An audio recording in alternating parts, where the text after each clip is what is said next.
Our venerable Master Chuan Bo, director of the film, Master of Zen, has been receiving requests from overseas followers for English version of his teachings on Buddhism, since they were recently broadcast on social media.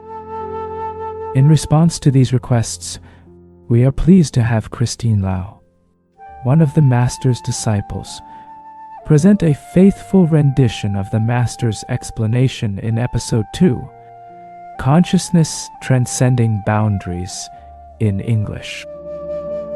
The best efforts have been made to adhere to the original teachings in Chinese.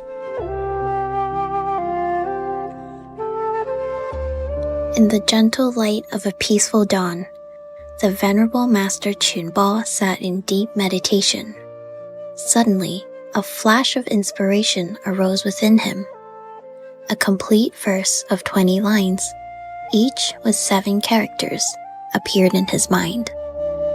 The verse points to the very essence of our minds, analyzes the true reason why we keep drifting in the circles of birth and death, and how we get caught up in worldly illusions. In order to awaken the inner wisdom we all possess, we need to turn to consciousness transcending boundaries. Hello, Master Chunpa. I have listened to your 20 verses of Consciousness Transcending Boundaries on YouTube. I understand their meaning. However, I feel that the phrase consciousness transcending boundaries may have a more profound meaning than it appears. Could Master elaborate this for us, please? Of course. Consciousness transcending boundaries is that every person has consciousness. You have your own unique consciousness, and another person has his own ways of thinking. In fact, everybody's consciousness and ways of thinking are different. In meditation, one should focus on maintaining constant righteous thoughts. What is the meaning of constant righteous thoughts? It is to maintain a righteous mindset eternally for contemplation and mindfulness. What is contemplation? What is mindfulness? Mindfulness is to use a calm mind to focus on Buddha, and with the correct thinking, to enter a meditative state of consciousness while chanting Buddha's name. Contemplation is to observe the 4 major elements of our body. They are skin, flesh, ligaments, and bones. They comprise the operation of earth, water, fire, and air, which are called the 4 major elements of the body. This is not the right time, so I will not go into details about these elements now. You can refer to my previous teachings on constant righteous thoughts. Let me explain constant righteous thoughts from another angle.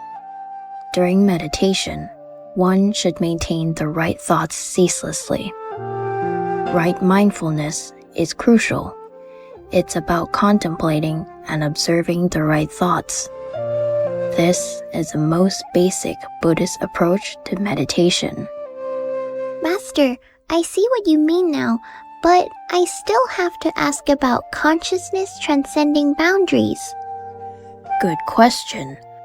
When I was in deep meditation, my consciousness could indeed go beyond boundaries.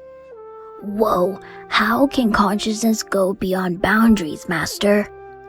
Well, at that particular moment during deep meditation, my consciousness flew away.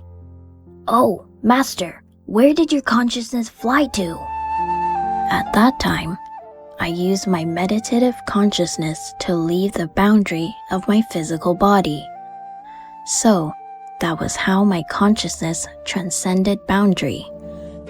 It seemed that I had returned to Prajna Dhyana Temple in the past, where I was teaching my disciples. Teaching means to enlighten the wisdom roots of the disciples and followers. It involves demonstrating the mastery of entering and exiting deep meditation. However, entering and exiting deep meditation are still worldly practices. In the highest state of meditative concentration and absorption in Buddhism, there is neither entering nor exiting. Being in that state of deep meditation, it enabled me to perceive the universal truth and then expound the Buddhist principles to the disciples. However, unexpectedly, when I entered deep meditation at that particular moment in the past, I could not return. I left my disciples and predestined followers without finishing my teachings on Buddhist principles, because at that time, someone I had hurt in my previous life came to seek retribution. And due to my insufficient spiritual power, I passed away. I owed my disciples the Buddhist teachings that I did not finish giving. The disciples, in turn, owed me Buddhist teachings that they should have heard. Now, the conditions are right, and my luck is much better than in my previous life.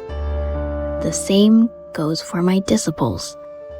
The conditions are also right for them now, so I can now continue to present my teaching on the central doctrine of Buddhism, and to share the principles that I could not finish in the past with my disciples and those sentient beings who are meant to hear them.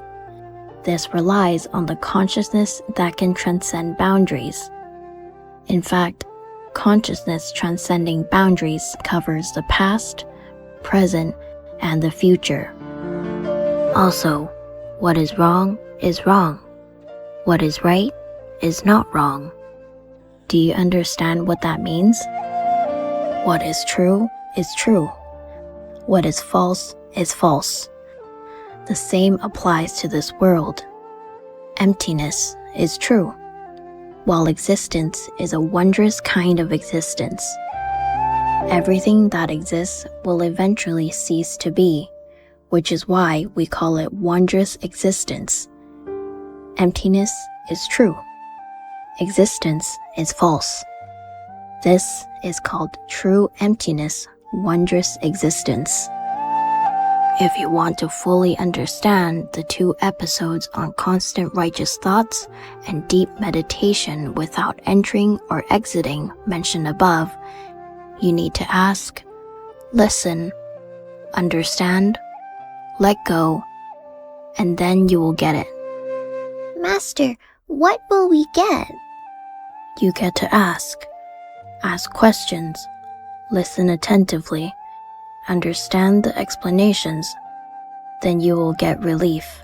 And finally, you can get to fully understand my teachings on consciousness transcending boundaries. In summary, it takes to ask, listen, understand, let go, and then you get benefits from the knowledge. If you request Master's teachings, then you are a true seeker of Buddhism. Hey, Afong, the Master's going back to his dormitory. Quick if you want to ask a question. Oh, I feel a bit shy. Is something wrong? Master, I have just taken refuge. I often hear you say Piru Zenafo, but I am not sure what it means. Great question. You're truly a studious Buddhist disciple. Let me explain it to you then. Master, it's almost time. Oh, really? Well, if you want to hear more about Piru Zenafo, keep an eye out for our next premiere. Now, no need to hit that subscribe button, because you've already done so, right? Bye!